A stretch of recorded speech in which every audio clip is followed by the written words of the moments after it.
नमस्कार दोस्तों, आप सभी ने किन्नरों के बारे में तो जरूर सुना होगा।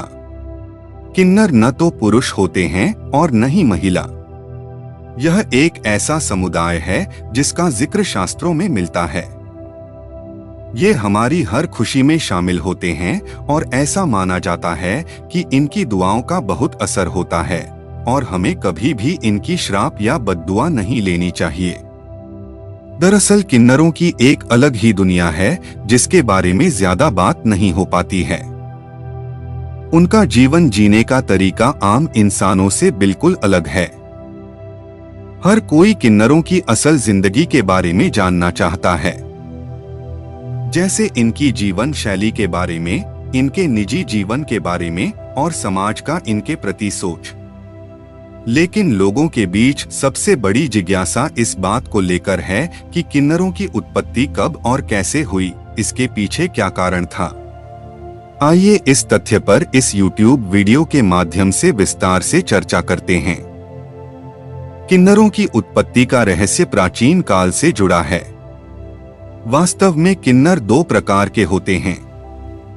पहला प्रकार इनमें पुरुष जाति की है, जिसे आमतौर पर किन्नर कहा जाता है, और दूसरा प्रकार महिला जाति की है, जिसे किन्नरी कहा जाता है। बहुत समय पहले की बात है जब प्रजापति करदम एक महान शासक हुआ करते थे। उनकी वीरता के किस्से देश विदेश में मशहूर थे। प्रजापति करदम का युवराज ईल नाम का एक पुत्र था। राजा करदम के बाद युवराज ईल राज्य के उत्तराधिकारी बने। आगे चलकर वे एक महान धर्मपरायण राजा के रूप में विख्यात हुए। राजा ईल को शिकार का बहुत शौक था। एक दिन वह अपने सैनिकों के साथ घने जंगल में शिकार की तलाश में निकले। राजा ईल बहुत शिकार करने के बाद भी संतुष्ट नहीं हुए और अधिक शिकार के मोह में भटकते हुए वह एक पहाड़ पर जा पहुंचे। उस वक्त उसी पर्वत पर भगवान शिव और माता पार्वती विहार कर रहे थे। देवी पार्वती को प्रसन्न करने के उद्देश्य से भगवान शिव ने स्त्री का रूप धारण किया। जैसे ही शिवजी ने स्त्री रूप धारण किया, उस पर्वत पर उपस्थित सभी नर, जीव जंतु और पेड़ पौधे तुरंत ही स्त्री रूप में परिवर्तित हो गए। चूंकि राजा ईल भी उसी पर्वत पर उसी समय मौजूद थे, इसलिए वह भी अपने सैनिकों के साथ स्त्री रूप में परिवर्तित हो गए। राजा ईल स्वयं को स्त्री के रूप में देखकर अत्यंत दुखी हुए। जब उन्हें पता चला कि यह सब भगवान शिव की इच्छा से हुआ है, तो वह और भी भयभीत हो गए। राजा ईल भगवान शिव के चरणों में गिड़गिड़ाने लगे और फिर से पुरुष रूप दिए जाने की विनती करने लगे। लेकिन शिवजी ने उन्हें पुरुषत्व को छोड़कर कोई अन्य वरदान मांगने को कहा। लेकिन राजा ईल शिवजी के फैसले के खिलाफ नहीं जा सके और उन्होंने दूसरा वरदान लेने से इनकार कर दिया। सभी महिला सैनिकों के साथ राजा ईल भी देवी पार्वती को प्रसन्न करने में लग गए।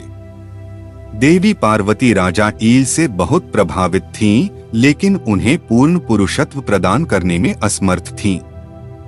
देवी पार्वती ने कहा कि वे उन्हें आधा पुरुषत्व ही दे सकती हैं, बाकी का आधा पुरुषत्व देने का अधिकार केवल शिवजी को है।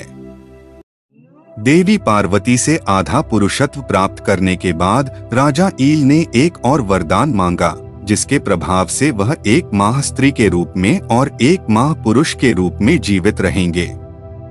देवी पार्वती ने यह कहते हुए तथास्तु कह दिया कि जिस एक महीने में तुम पुरुष के रूप में रहोगे, तुम्हें स्त्री के बारे में सब कुछ भूल जाओगे, और फिर जब एक महीने तुम स्त्री के रूप में रहोगे, तुम पुरुष के बारे में सब कुछ भूल जाओगे।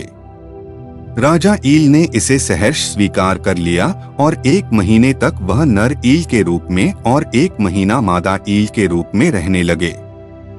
ऐसा माना जाता है कि उस समय राजा ईल के सैनिक जो महिलाओं में परिवर्तित हो गए थे, वे सभी के सभी हमेशा के लिए महिला बन गए।